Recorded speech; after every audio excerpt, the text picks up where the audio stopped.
Vanmorgen om 8 uur stier de eerste vrachtauto al klaar. Zwaarvoudig waren de bijzondere beesten invrieën in kisten laden door de Duitse eigenaars. Een grote operatie. Het zijn in totaal zo'n 12 trailers waar alles in gaat. Hè. Er zitten natuurlijk ook hele grote verpakkingen omheen. Het zijn kwetsbare objecten die geborgd en gezekerd moeten worden. Dus daar zijn ze de hele week mee bezig. Donderdag, vrijdagochtend hopen ze de boel een beetje eruit te hebben. En dat gaat al jaar net zo makkelijk in een Lidsmuseum zoals in Ljouwert. Zo paste deze haai maar krekt door. Maar trots zijn grote productie in huis te heljen is het Natuurmuseum Friesland in elk geval symbolisch wat groeit. We zijn natuurlijk een betrekkelijk klein museum in een provinciestad. En opeens heb je een nationale productie in huis gehaald die hier de primeur heeft gehad in Leeuwarden.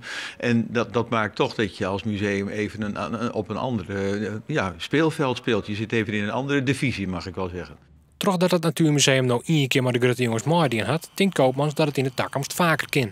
Want ze hebben no letten dat ze het onkennen. Dus dat betekent wel dat als je zijn volgende grote productie in huis zou willen halen, dat het wat makkelijker praat. Want dit heeft wel wat moeite gekost om de aanbieder, de eigenaar van deze tentoonstelling, om die te overtuigen dat het hier op zijn plek zou zijn.